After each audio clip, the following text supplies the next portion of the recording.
Bonjour tout le monde. Alors voilà, je me présente, je m'appelle Megan Suarez et je vais vous donner cours pendant 2 semaines. Donc je suis la stagiaire de Monsieur Boken. Étant donné qu'on ne se voit pas la première semaine, j'ai décidé de vous faire deux-trois capsules vidéo, comme ça vous pouvez suivre le cours avec nous. Nous allons commencer un nouveau chapitre qui s'intitule Trigonométrie dans un triangle rectangle. Et je vais commencer par une toute petite introduction historique pour vous parler de ces deux images ici que je montre avec la souris.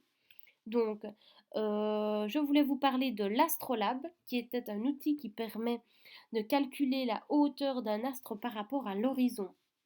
Et comme vous pouvez le voir sur la seconde image, juste en dessous, la trigonométrie était essentiellement utilisée dans l'astronomie. Ensuite, avec Archimède, vous allez voir en quatrième année la trigonométrie dans un cercle. Je n'en dis pas plus, vous allez voir ça l'année prochaine. Pour l'instant, nous ici, nous allons voir l'introduction. Hop là, la petite activité d'introduction que nous avons réalisée en classe. Donc, voici trois triangles rectangles, car nous travaillons toujours avec des triangles rectangles à chaque fois. Et donc, nous allons déterminer l'hypoténuse, le côté adjacent, le côté opposé et l'angle alpha à chaque fois. Avant de débuter les exercices et vous expliquer en quoi consiste cette activité, je vais vous rappeler l'hypoténuse. Donc ici, c'est un terme assez familier car vous l'avez vu dans le chapitre avec Pythagore. Et le côté adjacent et le côté opposé sont deux termes ici un peu flous et que vous n'avez pas encore vus. J'en profite et j'utilise mes fiches récapitulatives pour vous expliquer la théorie et le nouveau vocabulaire qu'on va utiliser ici dans ce nouveau chapitre. Je vous invite à reproduire ces trois cas sur une feuille blanche à part pour pouvoir l'utiliser pour vos exercices. Je pense que ça va être très utile d'avoir un petit papier de référence comme ça pour pouvoir calculer et utiliser les formules correctement. Je vous envoie également aussi ma petite fiche récapitulative en PDF et vous pouvez l'utiliser quand vous voulez. Donc ici, on va voir ensemble trois formules principalement, cosinus, sinus et tangente, mais avant de connaître et de voir les formules, on va d'abord situer l'hypoténuse, le côté opposé et le côté adjacent dans un triangle rectangle. Donc, tout d'abord, pour trouver l'hypoténuse dans un triangle rectangle, on doit toujours se référer à l'angle droit. L'hypoténuse se trouve en face opposée, si vous voulez, à l'angle droit. Donc l'hypoténuse garde toujours la même place et est toujours opposée à l'angle droit. Ensuite, on se base sur l'angle de référence ici, nommé alpha, qui va déterminer le côté adjacent. Le côté adjacent ici sera toujours proche, lié à l'angle alpha. Et le côté opposé se trouvera toujours en face de l'angle de référence alpha. Opposé si vous voulez, c'est pour ça qu'on l'appelle opposé. Voici les deux cas, juste ici, opposé et adjacent. Donc le côté adjacent qui est relié avec l'angle alpha et le côté opposé qui est face à l'angle alpha. Pour se situer un petit peu dans un autre triangle, ici PQR, triangle rectangle en P. QR détermine l'hypoténuse, car c'est le côté le plus long et il se trouve en face de l'angle droit. Ensuite, pour déterminer le côté adjacent et le côté opposé, je me réfère à l'angle alpha. Le côté opposé PR se trouve en face de l'angle alpha. Donc on va l'intituler, on va le nommer le côté opposé. Et le côté PQ, lui, est le côté adjacent. Il est lié, il est proche de l'angle alpha. On va l'appeler côté adjacent. Et voici alors les mesures que nous avons obtenues. Nous avons calculé la longueur des côtés de chaque triangle et aussi l'angle alpha. Nous pouvons remarquer que chaque fois pour chaque cas, nous obtenons les mêmes rapports de longueur. Petite référence à l'ancien chapitre que vous avez vu avec Monsieur Boken lié au triangle semblable. Donc Les triangles sont différents, il y en a des plus petits et des plus grands, mais les rapports de longueur sont identiques. Voilà. Je passe à l'autre partie. Donc ici, découpage d'un polygone. Je vais très vite y passer. Ne vous y attardez pas trop dessus pour le moment. Je vous explique comment nous allons faire pour découper un polygone, donc une figure qui n'est pas un triangle rectangle, pour obtenir au final des triangles rectangles et dans le but de pouvoir utiliser nos formules trigonométriques. Donc ici, nous avons un pentagone, donc un polygone à 5 côtés.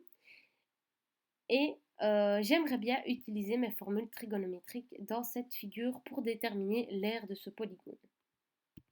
D'abord, je vais devoir le couper en plusieurs triangles. Ici, j'ai découpé le polygone en 3 triangles. Et ensuite, pour obtenir des triangles rectangles, j'ai dû déterminer chaque hauteur. Et donc voilà, le polygone ici, donc le pentagone, je l'ai découpé en 6 triangles rectangles pour pouvoir utiliser mes formules trigonométriques et déterminer l'aire de ce polygone.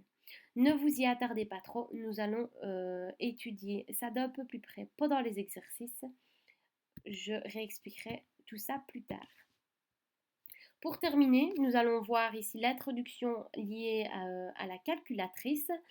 Faire un petit rappel d'un triangle rectangle pour pouvoir lier la théorie juste ici avec le rappel du vocabulaire. Donc ici, ce côté-ci, l'hypoténuse et les deux cathètes sur le côté qui vont pouvoir déterminer le côté opposé ou le côté adjacent. Je vous invite à lire la théorie. Vous allez mieux comprendre la théorie via cette vidéo qui est proposée pour le prochain cours. Et avec vous, pour terminer, je vais voir l'utilisation de la calculatrice avec sinus, cosinus et tangente. Et en classe, nous avons utilisé alors la calculatrice. Donc, vous pouvez remarquer sur votre calculette sin, cos et tan. Ce sont les 3 touches que nous allons utiliser pour calculer nos données.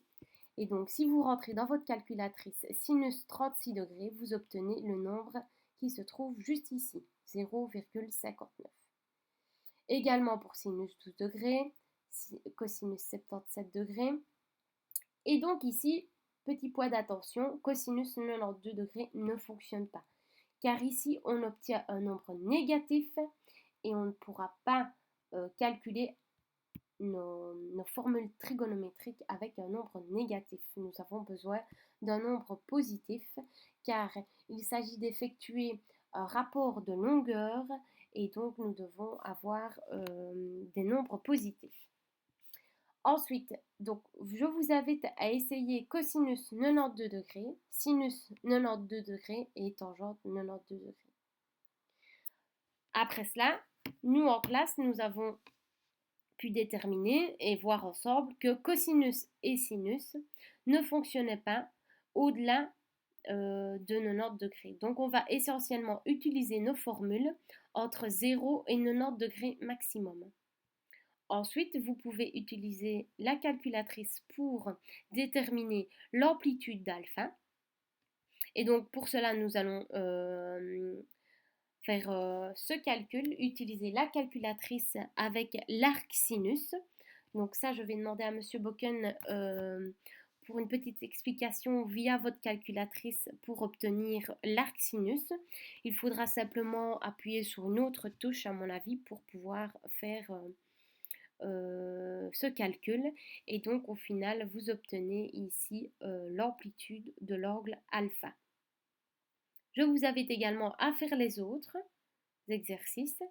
Et ici, on remarque que cosinus alpha est égal à 38 sur 11 ne fonctionne pas. Car ici, nous obtenons un nombre qui est supérieur à 1. Je vous invite de faire également le même essai avec sinus alpha et tangente alpha. Et on peut remarquer, comme pour le premier exercice, que sinus alpha et cosinus alpha ne fonctionnent seulement avec des valeurs de 0 à 1.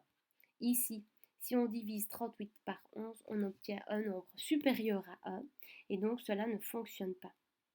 Donc voilà, j'espère que cette explication a été assez claire pour vous. On va entrer dans le vif du sujet pendant les prochaines vidéos. On pourra faire des exercices et ce sera un petit peu plus cool que la théorie. Donc voilà, à la prochaine!